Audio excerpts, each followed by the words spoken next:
নমস্কার বন্ধুরা, শুভ্রা গোল্ডেন ফিল্মসের পক্ষ থেকে আবার সবাইকে আমার অনেক অনেক শুভেচ্ছা ভালোবাসা। আজকে আমি একটা ফিল্ম এডিট করছিলাম। এই যে আমার এডিটিং, এটা আমার এডিটিং সেটআপ। এখানে আমি বসে ফিল্মগুলো এডিট করি।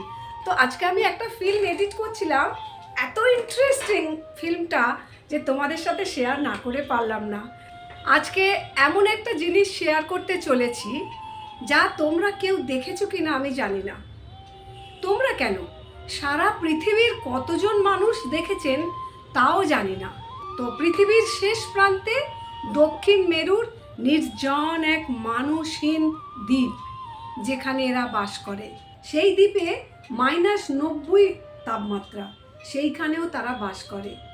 প্রকৃতি মা তাদের আগলে রেখে দিয়েছে, দু হাতে তাদের আগলে রেখে দিয়েছে। প্রকৃতি মা এমনই একজন মা, আমাদেরও যেমন আগলে রেখেছে ওদেরও রেখেছে। কিন্তু কারা তারা? প্রকৃতি মায়ের সন্তান তারা। চলো তাহলে সেই দ্বীপে একবার যাই, আমরা গিয়ে দেখি কারা তারা।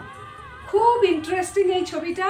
প্লিজ এই ভিডিওটা একটু মন দিয়ে দেখো, দেখবে ভীষণ ভালো লাগবে। Definitely you will be very very happy. খুব ভালো ছবি, একটু দেখো কেমন।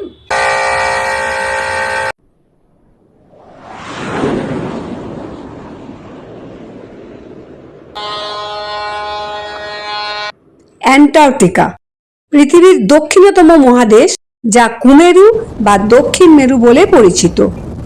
এই কুমেরুতে একটি আইল্যান্ড আছে, তার নাম ফকল্যান্ড আইল্যান্ড। এই আইল্যান্ডে যাওয়ার পথে দেখা যায় অসংখ্য সাদা কালো পেঙ্গুইন, যারা মনের আনন্দে ঘুরে বেড়াচ্ছে বরফের বুকে।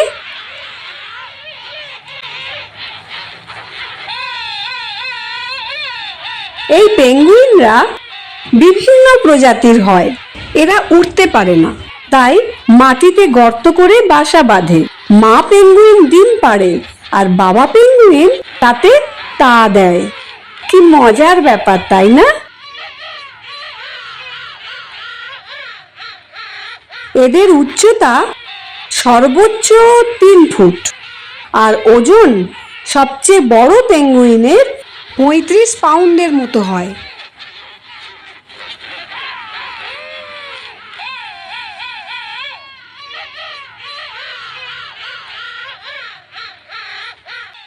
সাউথ জর্জিয়া পেঙ্গুইনদের রাজত্ব বলা যায়।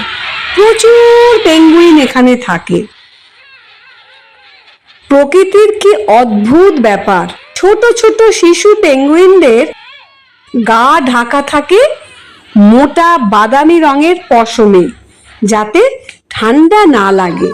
ধীরে ধীরে যত বড় হতে থাকে ওই পশমগুলো ঝরে পড়ে আর বেরিয়ে আসে চির পরিচিত সেই মিষ্টি সাদা কালো পেঙ্গুইন।